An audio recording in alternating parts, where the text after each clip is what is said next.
নমস্কার, সুরজিৎ মান্না ক্রিয়েশনস চ্যানেলের পক্ষ থেকে তোমাদের সবাইকে সুস্বাগতম। আশা করি তোমরা সকলে ভালো এবং সুস্থ আছো। আমি তোমাদের জন্য এই ভিডিওটিতে তুলে ধরছি 2025 সালের মাধ্যমিক পরীক্ষার্থীদের জন্য এবিটিএ টেস্ট পেপার 2024-2025 বাংলার যে সমস্ত প্রশ্নপত্রের পেজগুলি রয়েছে সেই পেজগুলির মধ্যে আমি এই ভিডিওটিতে 754 নম্বর পেজের বাংলার এসএকিউ এমসিকিউ প্রশ্নের সম্পূর্ণ সমাধান করছি। অলরেডি আমি তোমাদের সামনে 9 থেকে 733 নম্বর পেজ পর্যন্ত সমাধান করে দিয়েছি। তোমরা ওই ভিডিওগুলো দেখতে চাইলে আমার চ্যানেলের প্লে লিস্ট থেকে দেখে নাও এবং অথবা এই ভিডিও ডেসক্রিপশনে তার লিঙ্ক দেওয়া হবে, ওখানে ক্লিক করে দেখে নিতে পারো। যদি আমার চ্যানেলে নতুন হও তাহলে চ্যানেলটিকে সাবস্ক্রাইব করে চ্যানেলের সঙ্গে যুক্ত হয়ে যাও এবং ডান দিকে বেল আইকন অল অপশানে গিয়ে প্রেস করো যাতে পরবর্তী ভিডিও নোটিফিকেশন পাও এবং ভিডিওটি তোমার বন্ধু বান্ধবীদের মধ্যে প্রচুর পরিমাণে শেয়ার করো। আলোচনা শুরু করছি। প্রথম প্রশ্ন 1.1 কিন্তু গেলেন তো গেলেনই যে, কবে যাওয়ার কথা না, এখানে কবে নয়, এখানে কে যাওয়ার কথা বলা হয়েছে। অপশান খয়ে ছোট মেসমশাই। 1.2 ইসাবের পকেট কতটা ছেড়েছিল। অপশান খয়ে 6 ইঞ্চি। 1.3 তারপর নামিল বৃষ্টি, বৃষ্টির প্রকৃতি ছিল। অপশান ঘয়ে মুষলধারার বৃষ্টি। 1.4 আমরাও তবে এইভাবে এ মুহূর্তে নাকি।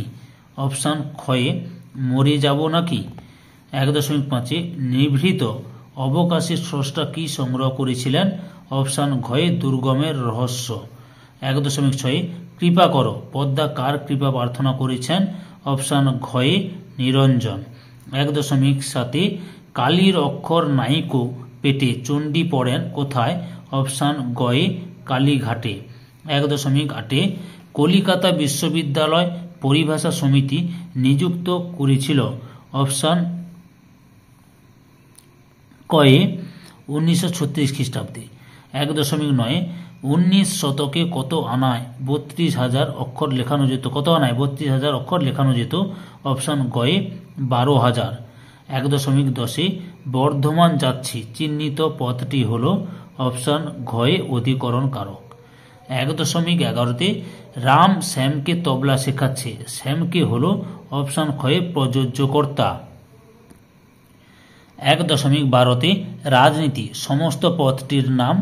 অপশান গয়ে মধ্যপদলোপী কর্মধারয়। 1.13 উপনগরী সমাজটি গড়ে উঠেছে। অপশান খয়ে সামীপ্য অর্থে।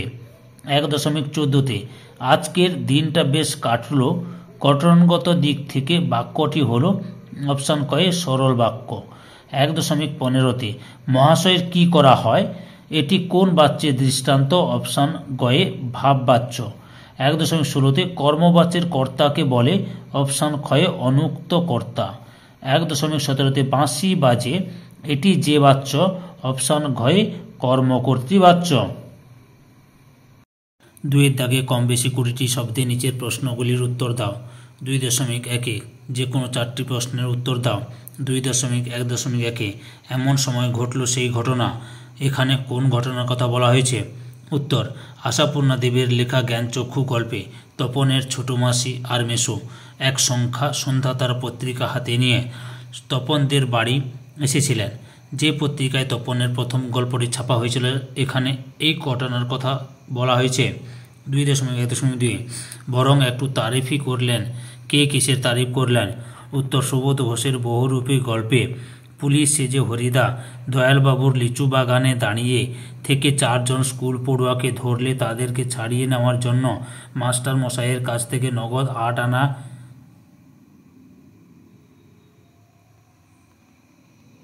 ঘুষ নিয়েছিলেন। ঘুষ হবে, সরি, এটা একটু স্পেলিং মিস্টেক হয়ে গেছে।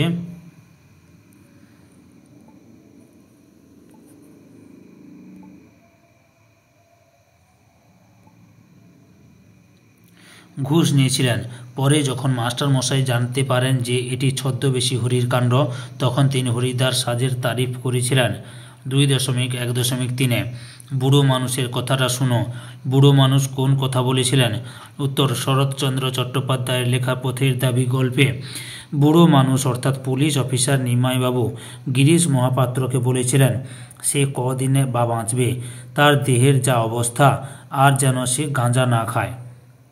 2.1.4 আজও সে সেইখানে গিয়া বসিল। কে কোথায় গিয়ে বসল? উত্তর, মানিক বন্দ্যোপাধ্যায়ের রচিত নদীর বিদ্রোহ গল্পে ব্রিজের মাঝামাঝি ইট, সুরকি আর সিমেন্টের গাঁথা ধারক স্তম্ভের শেষ প্রান্তে যেখানে বসে নদের চাঁদ প্রতিদিন নদীকে দেখে, আজও সে সেখানে গিয়েই বসল। 2.1.5 অমৃত দৃঢ়স্বরে বলল। অমৃত দৃঢ়স্বরে কি বলল? উত্তর, পান্নালাল প্যাটেলের লেখা অদল বদল গল্পে হোলির দিন অমৃত এবং ইসাব একই পোশাক পরে বাইরে এলে ছেলের দলের মধ্যে থেকে একটি ছেলে যখন অমৃত এবং ইসাবের মধ্যে কুস্তি লড়ার কথা বলে, তখন অমৃত দৃঢ়স্বরে বলে, না, তাহলে মা তাকে ঠ্যাঙাবে। 2.2 থেকে যে কোনো 4টি প্রশ্নের উত্তর দাও। 2.2.1 সে জানতো না। কার কি না জানার কথা বলা হয়েছে? উত্তর, কবি পাবলো নেরুদার অসুখী একজন কবিতায় কথকের প্রিয়তমা নারীকল্প স্বদেশ জানতো না, কথক আর কখনো ফিরে আসবেন না। 2.2.2 অথবা এমনই ইতিহাস। এমনই ইতিহাস বলতে কবি কি বোঝাতে চেয়েছেন? উত্তর, কবি শঙ্খ ঘোষের রচিত আয় আরও বেঁধে থাকে কবিতায় আমাদের দেশ ভারতবর্ষ প্রায় 200 বছর ধরে ইংরেজদের শাসনাধীন ছিল। 1947 সালে স্বাধীনতা লাভের পরেও স্বজাতির মধ্যে বিদ্বেষ, বিরোধে দাঙ্গা, যুদ্ধ, হানাহানি বন্ধ হয়নি। তাই কবি বলতে চেয়েছেন আমাদের ইতিহাস কলঙ্কময়। 2.2.3 ক্ষমা করো, কিসের জন্য ক্ষমা প্রার্থনা? উত্তর, কবি রবীন্দ্রনাথ ঠাকুর যুগান্তের কবিকে সাম্রাজ্যবাদী পশুদের হয়ে সর্বহারা, মানবতা লুণ্ঠিত, অত্যাচারিত আফ্রিকাবাসীদের কাছে ক্ষমা প্রার্থনা করতে বলেছেন। 2.2.4 প্রলয় নতুন সৃজন বেদন কথাটির অর্থ কী? উত্তর, কবি কাজী নজরুল ইসলামের লেখা প্রলয়োল্লাস কবিতায় জীর্ণ পুরাতনের অবসানেই নতুন সৃষ্টির আবির্ভাব ঘটে। তাই তরুণ বিপ্লবীরা সমাজে পুঞ্জীবিত অন্ধকারকে ধ্বংস করে নতুন সমাজ গড়বে। ওই ধ্বংসলীলায় দেশবাসীকে ভয় না পেয়ে কবি ধ্বংসকে সমাদরে বরণ করার কথা বলেছেন, অর্থাৎ ধ্বংসই নতুন সৃষ্টি। 2.2.5 মাথায় কত শকুন বা চিল? শকুন বা চিল শব্দটি কবিতায় কী অর্থে ব্যবহৃত হয়েছে? উত্তর, কবি জয় গোস্বামীর লেখা অস্ত্রের বিরুদ্ধে গান কবিতা অনুসারে শকুন বা চিল এই দুটি মাংসাশী পাখিকে যুদ্ধবাজ, ক্ষমতালিপ্স ও সুযোগ সন্ধানী মানুষের প্রতীক রূপে ব্যবহার করা হয়েছে। সংখ্যায় এরা অল্প হলেও মানব ইতিহাসে এদের উপস্থিতি চিরকালীন। 2.3 যে কোনো 3টি প্রশ্নের উত্তর দাও। 2.3.1 এই নেশা পেয়েছি। আমি শরৎদার কাছ থেকে কার কোন নেশার কথা বলা হয়েছে? উত্তর, শ্রীপ্রান্থের লেখা হারিয়ে যাওয়া কালিকলম প্রবন্ধে শৈলজানন্দের ফাউন্টেন পেন সংগ্রহের নেশা। 2.3.2 এরকম বর্ণনা বাংলা ভাষায় প্রকৃতি বিরুদ্ধ। কোন বর্ণনা প্রকৃত বিরুদ্ধ? উত্তর, রাজশেখর বসুর লেখা বাংলা ভাষায় বিজ্ঞান প্রবন্ধে ইংরেজি থেকে বাংলা ভাষায় হুবহু অনুবাদ, অর্থাৎ আক্ষরিক অনুবাদ।